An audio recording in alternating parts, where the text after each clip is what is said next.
여기서 유족을 대리해서 정보공개 소송을 진행했던 분이죠. 김기윤 변호사를 연결하겠습니다. 변호사님 나와 계시죠? 예, 안녕하세요. 김기훈 변호사입니다. 예, 오늘 이제 해경에서 당시 월북이라고 발표했던 것에 대해 공식 사과도 했는데 이 사과에 대해 유족들은 어떤 반응 보이시나요? 예, 이제 다행이라고 좀 생각하고 있습니다. 이제 그동안 거의 2년 동안 너무 마음이 아팠는데 이번 계기로 이제 진실에 한 발짝 더 다가게 돼서 다행이라고 생각하고 있습니다. 예, 당시 이제 2년 전 정부가 이제 월북으로 판단했던 근거에 대해서 가족들이 굉장히 문제 제기를 많이 하셨지 않습니까? 어떤 부분을 이제 문제 제기하셨던 거죠?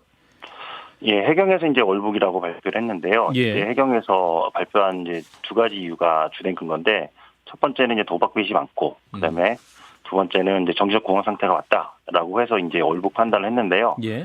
이거에 대해서 저희들이 2021년 7월 달에 국가인권위원회에 진정을 했습니다.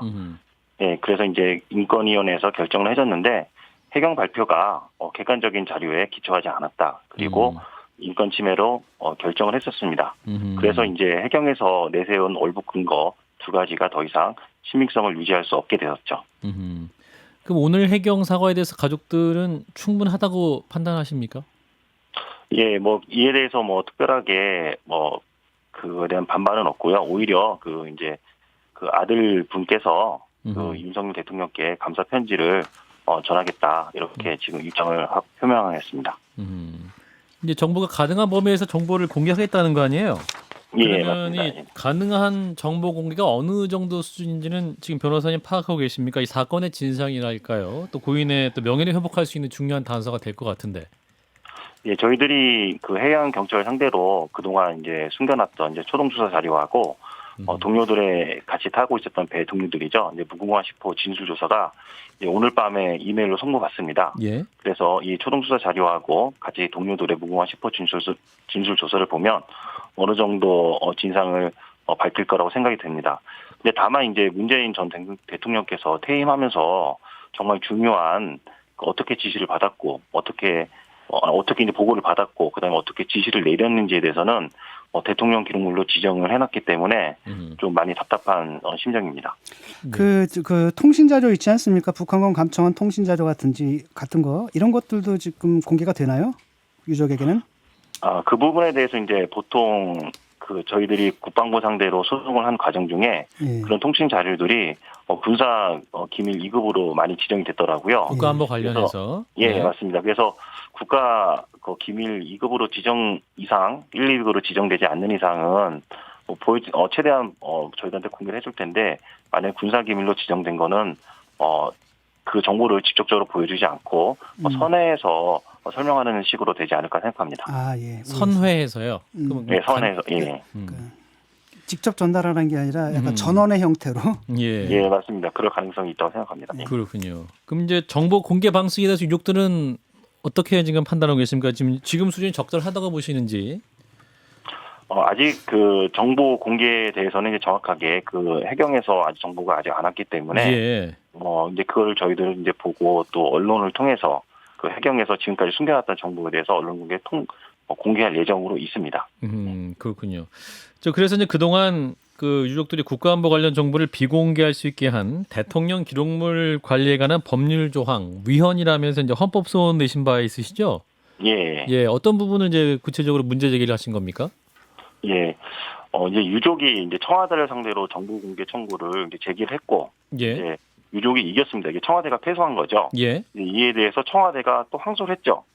그 항소 이제 진행 기간 중간에 대통령이 퇴임을 했습니다. 퇴임하면서 그냥 퇴임하신 게 아니라 저희들이 청와대를 상대로 승소한 그 정보를 대통령 기록물로 지정을 했습니다.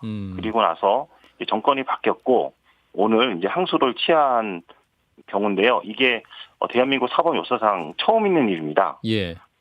근데 이제 이게 퇴임하시면서 대통령 기록물로 지정을 해놨기 때문에 아직도 대통령 기록물법상의 그 자료를 못 보게 됐습니다. 그래서 저희들이 그 헌법 소원하게 된 이유는 법원에서 판결로 국민에게 공개하라고 한 정보까지 대통령 기록물로 지정할 수 있도록 한 법률은 국민의 알 거리를 침해하니까 위헌이다. 라고 헌법소원을 제기한 것입니다. 예. 관련해서 그러면 어떻게 전망하십니까, 변호사님? 이 부분이 이제 굉장히 중요한 또 판결이 될 수 있을 것 같아서요. 과거 이제 예. 세월호 관련 기록도 박근혜 전 대통령 관련 기록도 이제 정보 공개를 청구했을 때 이제 이게 대통령 기록물 관리에 관한 법률 때문에 이제 공개가 안 된 부분도 있기 때문에 굉장히 의미 있는 판결이 될 수 있을 것 같은데요. 예. 그래서 저희들이 이제 취하할 수 있다는 걸 항소 취하할 수 있다는 거를 좀 어느 정도 가능성이 있다고 보고 예. 제가 5월 25일 날 대통령 기록물관을 상대로 해서 그 이관된 청와대에서 대통령 기록관을 이관된 저희들이 수소한 정보에 대해서 그 정보 공개 청구를 이미 해놓은 상태입니다. 예. 그래서 만약에 거부를 할 경우에는 행정소송을 통해 가지고 다시 볼 수 있도록 그렇게 이미 청구를 해놓은 상태입니다. 그리고 만약에 지금 아까 말씀드린 헌법소원을 통해서 대통령 기록물법이 위헌이라고 판단된다면 예. 그 대통령 기록물을 더 쉽게 볼 수 있지 않을까 생각합니다. 예. 변호사님 오늘 말씀 여기까지 듣겠습니다. 고맙습니다. 예, 감사합니다. 네, 지난 2020년 9월 북한 해역에서 피살된 해수부 공무원 고 이대준 씨의 유족을 대리하고 있는 김기훈 변호사와 말씀 나눴습니다. 자, 일단은 그 해경이 이번 발표 번복 어떻게 바라보셨는지 진 작가님부터. 정권이 바뀐 거죠. 그러니까 이게 왜 애초에 문제가 많았습니다. 저도 이제 어떤 방송에서 이걸 갖다 심도 있게 좀 다룬 적이 있는데 예. 일단은 그 당시 상황 속에서는 월북인지 아닌지 단정할 필요가 없었어요. 단정해서는 안 됩니다. 왜냐하면 확정적으로 판단을 내릴 수가 없거든요. 당사자가 돌아가셨고 그다음에 뭐 여러 가지 정황밖에 없었거든요.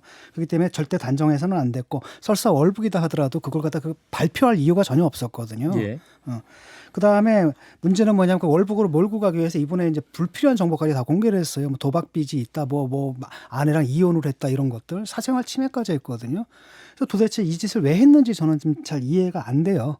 그래서 해경이 이번에 이제 비난을 받아야 됩니다. 왜냐하면은 아니 그게 자기들이 옳았다면 끝까지 옳다는 입장을 견지해야 되는 거고 예. 자기들이 틀렸다라고 하면 애초에 그 짓을 하지 말았어야 되거든요. 그래서 해경이 참 지금 비난을 좀 많이 받아야 되고요. 또 많은 분들이 이미 비난하고 있는 걸로 알고 있습니다. 김 소장님. 사실 그 뭐 유족이 있는 문제고 뭐 이러쿵 저러쿵 얘기를 다 떼놓고 보면 북한군에게 우리나라 국민이 피살 당한 건서 시신이 불태워진 것까지는 사실 아닙니까?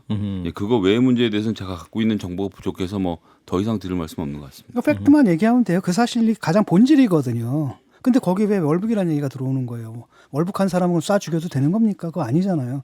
전혀 사건과 본질 없는데 자꾸 월북 얘기를 꺼낸다라는 건 뭐냐면은 북한을 또 뭐랄까 북한의 눈치를 보는 게 아니냐라는 의심을 사는 거고 제가 볼 때는 도대체 왜 그랬는지 이해가 안 돼요. 그 당시 속에서 정확하게 할 수 있는 것은 단정하면 안 되거든요. 확인 불가. 이 문제는 그런 뭐 모르는 전제를 깔고 하면 월북을 했다는 거 정보가 북한에게 유리하게 작용할 정상 없지 않습니까? 오히려 거꾸로 월북을 한 사람을 쏘는 북한이 훨씬 더 이상한 나라가 되는 거 아닌가요? 예, 뭐 그럴 수는 있겠는데. 근데 문제는 뭐냐면 그때 정부에서 이제 책임을 좀 회피하려고 했던 것 같아요. 책임을 좀 회피하고 그래가지고 그런 얘기를 했던 것 같거든요. 그래서 저는 이건 이해가 좀 안 돼요. 네. 당시 속에서 할 수 있었는 건 단정할 수 있는 정보는 하나도 없었거든요. 예, 뭐 대통령 기록물법에 의하면 이제 재적 의원의 3분의 2 이상 국회 동의를 얻으면 열람이 가능하다고 하는데 이제 김기훈 변호사 입장은 이제 민주당 협조를 구한다. 떳떳하면 공개하면 되지 않냐라는 게 김기훈 변호사의 추가 입장이었다는 점을 전해드립니다.